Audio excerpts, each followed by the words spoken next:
Olá, meu nome é Wagner Meira Júnior e sou professor titular de Ciência da Computação da Universidade Federal de Minas Gerais. Sou também um dos coautores do livro Data Mining and Machine Learning, Fundamental Concepts and Algorithms. Hoje vamos continuar falando aqui sobre o método kernel e, em particular, vamos explicar alguns dos kernels mais populares que já foram propostos. Bom, o primeiro kernel aqui, ele é uma generalização do kernel para strings, para cadeias que falamos no início do capítulo. Dado um alfabeto sigma, o mapa de características de espectro L é o mapeamento de φ para as palavras, as cadeias que podem ser construídas por esse alfabeto para um número R. A partir do conjunto de subcadeias sobre o alfabeto sigma para o espaço sigma elevado a L dimensional, que representa o número de ocorrências de todas as possíveis substrings de comprimento L. Ou seja, nós temos aqui um mapeamento que ele pode ser bastante grande, porque ele tem todas as possíveis substrings de tamanho L, né? E o que nós queremos saber é qual é o número de ocorrências para cada uma dessas substrings aqui. O mapeamento de espectro completo considera todos os comprimentos de L igual a 0 até L é infinito, e nesse caso o nosso mapa ele tem uma dimensão infinita, né? Como pode ser visto aqui. No caso do kernel de espectro L entre duas strings xi e xj, nós temos que ele é simplesmente um produto interno entre os seus mapeamentos. O ponto aqui é que quando nós, primeiro, colocamos essa limitação do tamanho, essa definição do tamanho, o kernel de espectro completo, ele pode ser computado de forma mais eficiente. Por quê? Porque a grande maioria das strings, elas têm uma contagem nula. E dessa forma, a similaridade entre elas também vai ser, não precisa ser computada, vai ser nula. Tá? Porque o produto interno aqui vai ser um produto de dois valores que são zerados, considerando que a dimensionalidade é dada aqui pelas strings. Dessa forma, nós conseguimos fazer sim o cálculo de similaridade entre duas strings a partir da sua decomposição em substrings, que é exatamente a característica interessante desse kernel. Na sequência, nós vamos falar de três kernels sobre grafos. E a ideia aqui é que, a partir de alguma matriz de similaridade entre nós de um grafo, nós possamos construir esse kernel que permita utilizar essa informação de similaridade entre os nós para aplicar, por exemplo, algoritmos de agrupamento. Então, essa matriz S aqui, que nós vamos usar de forma genérica, ela pode ser a matriz de adjacência, o Laplaciano, que é a matriz de adjacência menos a matriz de graus, ou qualquer outra que nós tenhamos aí que represente o grafo. Nesse caso, nós temos aqui a ideia de um kernel potência, que é você somar o produto das similaridades bases sobre caminhos de comprimento até L entre dois nodos. Esse processo ele é conhecido em algoritmos em grafos, e você, ao multiplicar a matriz de adjacência por ela mesma, você passa a considerar caminhos de tamanho 2, tamanho 3, e assim sucessivamente, à medida que você vai multiplicando essa matriz. Tá? Comprimentos de caminho pares geram kernels positivos semidefinidos, mas comprimentos de caminho de tamanho ímpar não são garantidos que gerem tal resultado, a menos que o S seja positivo e semidefinido.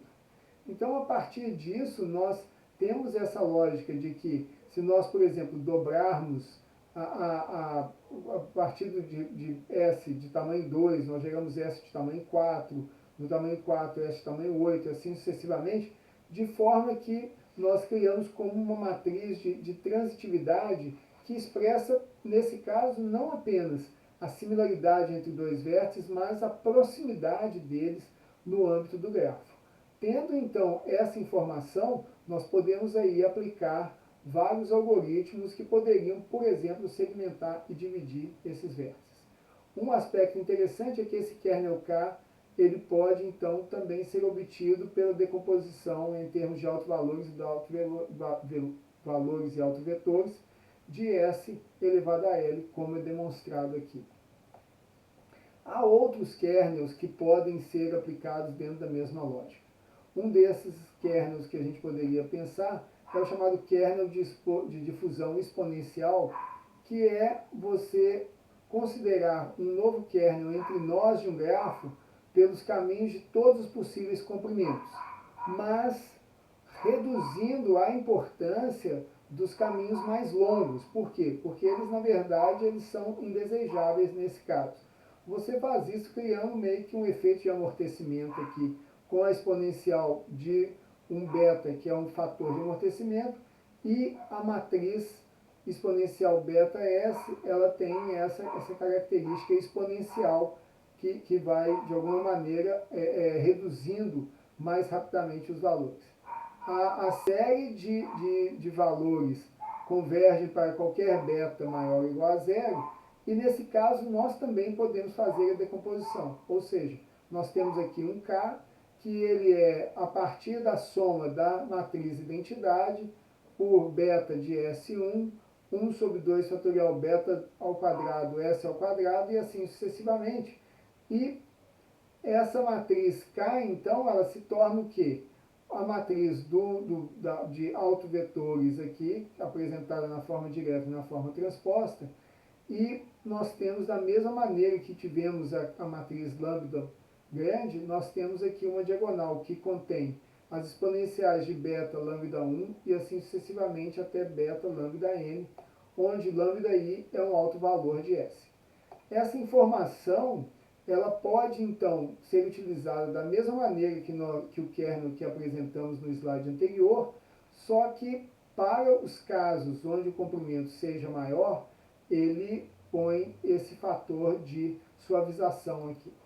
Finalmente, nós temos o chamado kernel de difusão von Neumann, que é definido como sendo para todos os tamanhos possíveis de L igual a zero até infinito, o beta L e SL. Nós podemos rearranjar essa formulação, e aí nós teremos que K é igual a I menos o beta S elevado a menos 1, e ele também é garantido de ser positivo semidefinido, ou seja, ele traz uma solução onde o ρ de S é igual ao maior alto valor aqui. E isso é conhecido como raio espectral dessa matriz, por exemplo, de adjacência, e definido como o maior alto valor de S no seu valor absoluto.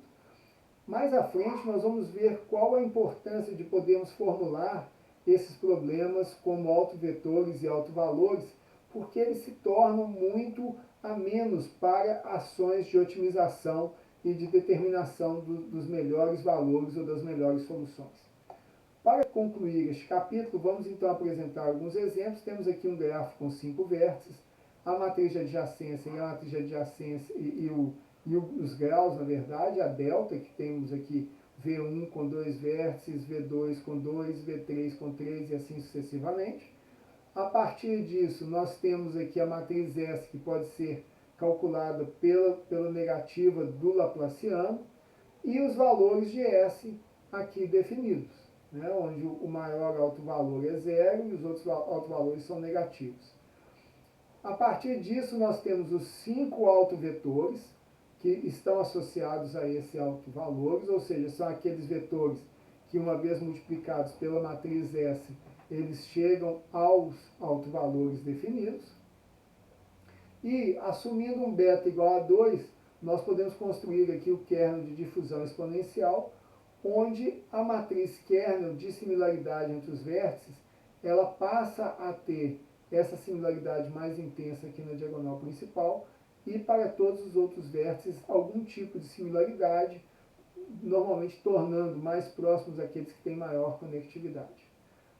Assumindo esse beta igual a 2, nós podemos também calcular o kernel de von Neumann, que ele leva a um extremo que esse K não necessariamente tem, e que mais uma vez ele expressa a similaridade entre os vértices que estão aqui colocados.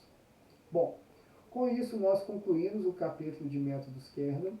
este capítulo ele foi mais uma introdução à ideia dos métodos kernel e a sua real utilidade ela vai ser demonstrada em vários capítulos do livro, quando a partir da técnica que foi apresentada, nós também vamos apresentá-la num modo kernel, que vai permitir tratar dados que originalmente não seriam possíveis.